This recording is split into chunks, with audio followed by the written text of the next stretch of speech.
In fact, I've got one patient who tell me, Doc, I have to see already because on the Zoom meeting, my boss is telling me, I can see every single pigmentation on your face. You better go and see your aesthetic doctor and get it treated.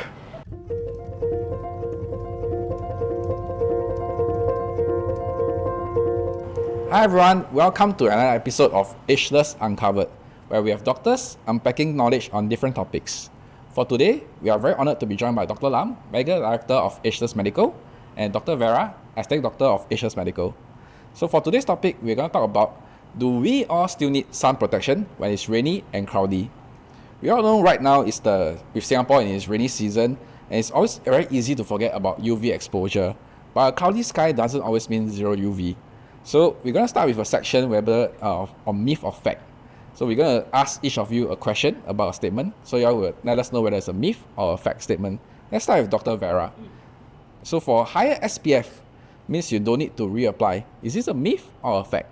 Okay, this is a myth, all right, because sweat, oil production, as well as friction, they all reduce the effectiveness of your sunscreen. Oh, okay. So higher SPF, you still need to reapply? Definitely.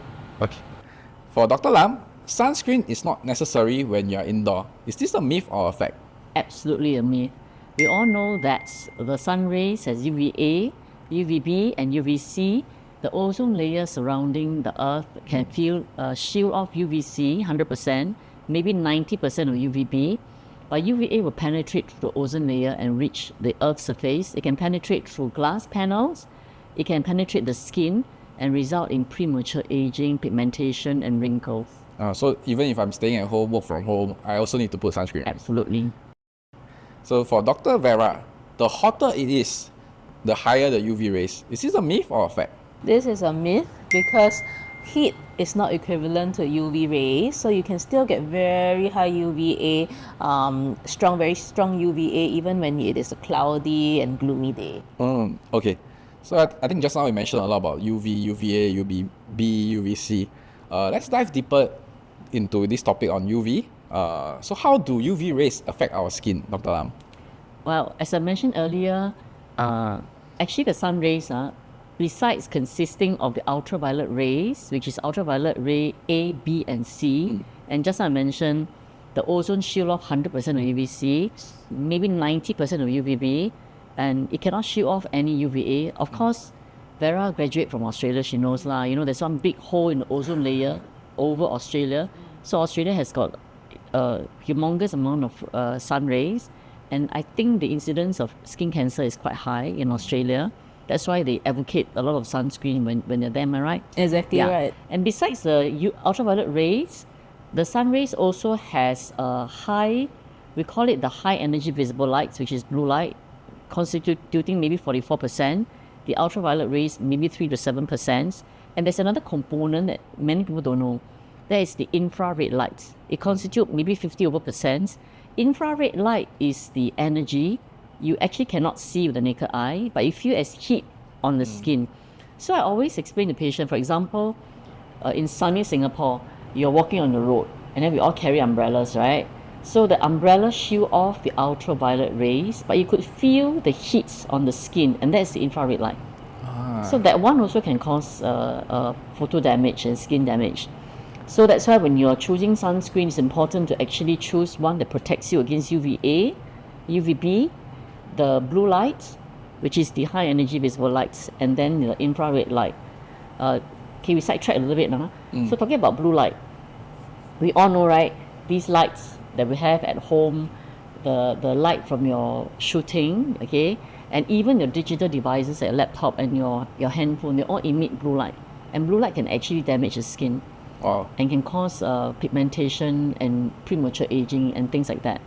Now, how do all these ultraviolet rays damage the skin is because it can penetrate the skin, it causes inflammation, of course it can deplete your collagen, and then results in premature aging. That's why sun protection is very crucial, whether you're indoor or outdoor. And I always tell this little story. During COVID, everybody's working from home, right? We thought that you work from home, you don't go outside, no sun exposure. But I have patients coming to me with increased incidence of pigmentation, age spot, melasma, freckles. In fact, I've got one patient who tell me, Doc, I have to see already because on the Zoom meeting, my boss is telling me, I can see every single pigmentation on your face. You better go and see your aesthetic doctor and get it treated. So she came in, and true enough, a lot of pigmentation. So I asked her, she says, no sunscreen because she's at home, right? And then she need to turn on the light. Sometimes she sits next to the window, and that's why it causes all the pigmentation. So whether you're indoor, outdoor, sun protection is very, very crucial. Wow. Yeah. Okay. So I think that's the reason why people still get pigmentation and aging even if the weather isn't sunny. Absolutely. Right. Do you have more to share, Dr. Vera? Yeah, I mean, exactly right. Because we now know that, pigmentation is actually not caused by heat, but it's more caused by UV exposure, causing, the chronic inflammation. And so we know that UVA is actually present from 7 a.m. to 7 p.m. It is consistent all year, regardless of whether is it raining or whether is it shining. It penetrates the clouds and the windows. And so, daily incidental exposure, things like just walking to the MRT, standing at the bus stops, or even working from home if you are sitting beside a window, all this accumulates into chronic skin damage. Yeah, and so this is also why, you may notice that your friends who are living in the very cloudy countries, like certain parts of Europe and the UK, they still do get pigmentation and photoaging, just like all of us here. Right. Okay, now we talk a bit more about the preventive measures. We talk about how we have sunscreen and all. So how do we actually choose what kind of sunscreen works better for us, whether it's gel type or cream type? Yeah, so I always state that, we are all individuals, right? We are all very special in our own ways. And so I always say that, when we come to choosing sunscreen, it should be personalized, not generalized. So for example, like myself, I have been plagued with eczema, right? So I've always had like dry and sensitive skin. So for myself, I always choose to use the cream formula, cream-based sunscreen, because it is more soothing, more moisturizing. For some of my friends who are luckier, right, they will opt for the gel-based formulas because it is more lightweight, it is less greasy, and these are also perfect for, oily as well as acne-prone skin. I see. What happens to the skin if we actually skip sunscreen regularly? I think if you skip regularly, you're going to have cumulative sun damage. So maybe you say, okay, today I'm lazy lah. Since I'm going to work from home, I don't put sunscreen. So you don't put one day, maybe no problem. If you don't put 2 days, 3 days, then the damage is cumulative. So as I've mentioned, it causes DNA damage, it results in chronic inflammation, then it's going to break down your collagen, development of wrinkles, pigmentation, and so on and so forth. So all this damage doesn't happen overnight. It's usually cumulative. Then before you realize it, it might be too late. So I think prevention is always better than cure. Right. Yeah. So I do notice that sometimes when you go to a beach with different groups of friends, right, some of them do get tan only, some of them get sunburn. So why is that so? Yeah, so you're exactly right. I mean, and I think this actually boils down to your skin phototype as well as your genetics. So you may notice that when you're out, in Sentosa with your Caucasian friends, Palawan Beach, those with blonde hair, blue eyes, they are what we classify as skin type Fitzpatrick type 1 and type 2. Okay, so they burn easily because their skin has less melanin, all right? But for us Asians, we are what we classify as Fitzpatrick skin type 3 and 4. So you may notice that, after that day in Palawan Beach, you wake up tomorrow and you're one shade darker. So does that mean that those who get tan and don't get burned don't need to apply sunscreen? No, you're exactly wrong. I think all of us, regardless of whatever skin type we are, we all do need to apply our sunscreen religiously. And when it comes to choosing sunscreen, we also see in the market nowadays there's a lot of different kind of classification, like PA+, PA++. What does all this mean? Well, I think PA measures sun protection against UVA because PA, right? Yes. And the number of plus means more protection. And we know, just like I mentioned, UVA penetrates deeper into the skin. It can result in photo damage, increased production of pigmentation, lines and wrinkles. So PA plus means some UVA protection. 2 plus means moderate protection. 3 plus means better, more than moderate protection, high protection. And P+++ means very high UVA protection.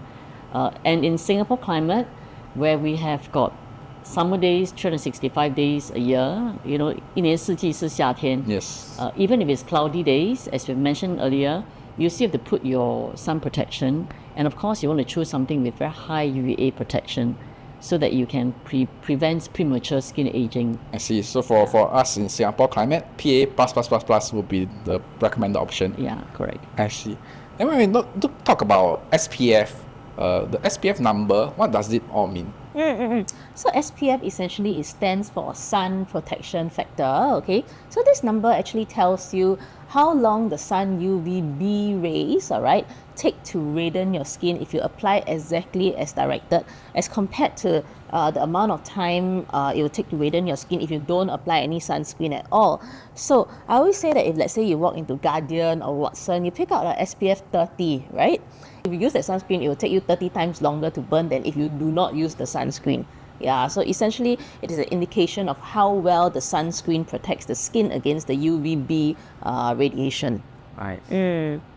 So when we talk about sunscreen for prevention, are there other alternative methods to actually protect us better from the sun? Oh yeah, I want to mention about my favorite, oral sunblock.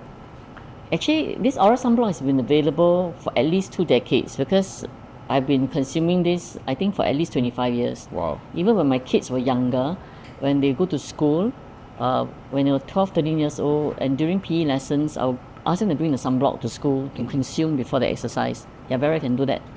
No, to your daughter. So, this oral sunblock contains a plant extract. It's from a fern.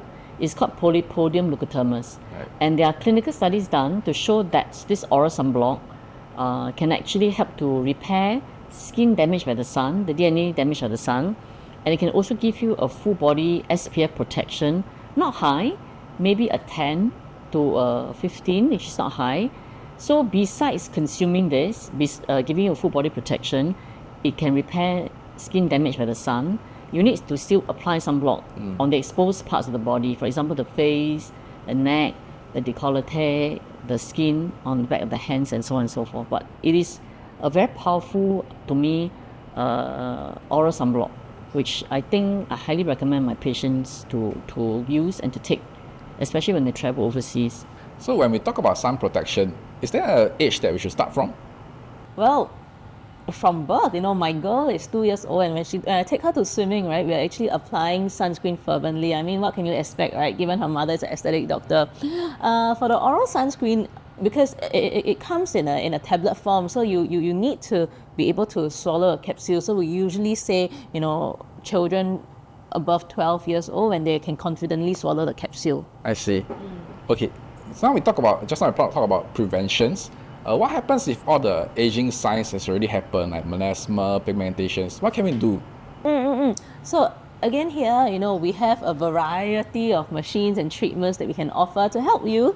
If let's say you are already plagued with all these pigmentation issues, so of course, we have our lasers, all right? Lasers like pico laser that will be able to help you with some of the pigmentation as well as tone your skin. We do also have another laser called the report laser. This is very good for clients who already have developed sunspots like solar lentigo. All right. Essentially, it is an AI-driven laser that will be able to help your issue effectively. Another thing is, what I want to talk about is melasma. Okay, we all know that melasma is a condition that is very difficult to treat, all right? It waxes and it wanes. So melasma, unfortunately, we do need a combination of treatments. So what I like to engage my patients in our clinic here is to do what I call microneedling radiofrequency, as well as some injectables, all right? These injectables may range in the form of more hydrating injectables combined with PDLLA, or even the polynucleotides skin rejuvenators that they are derived from salmon or trout DNA. Nice. Dr. Nam, is there anything you want to add on from there? I think she's expert. She already spoken most of the things that we do day in, day out in our clinical practice. Nice. But basically, Vera correctly put it, melasma is a very challenging condition to treat, and you need a combination of treatments. She already stated is very clearly that a lot of times energy-based devices works best in metabolically active hydrated tissues. So we need to hydrate it with skin boosters treatment, polynucleotide, and then you do energy-based devices. Your pigmentation can, be reduced or removed faster and more significantly. Yeah. Nice. I think we share a lot today also about sun treatment and all. I think we can wrap up today's episode. So do you still need sun protection when it's rainy and cloudy? Definitely, yes. Yes. A huge thank you to Dr. Lam and Dr. Vera for clearing out the confusion about UV, clouds and skincare. So remember, sun damage happens all year round, even when we don't feel the heat itself. So protecting your skin daily is one of the best long-term investments one person can have. So if you enjoyed today's episode, don't forget to like, share and subscribe, and see you in the next episode. So SPF essentially it stands for sun protection factor, okay? So this number actually tells you how long the sun UVB rays, alright, take to radiant your skin if you apply exactly as directed, as compared to the amount of time it will take to radiant your skin if you don't apply any sunscreen at all.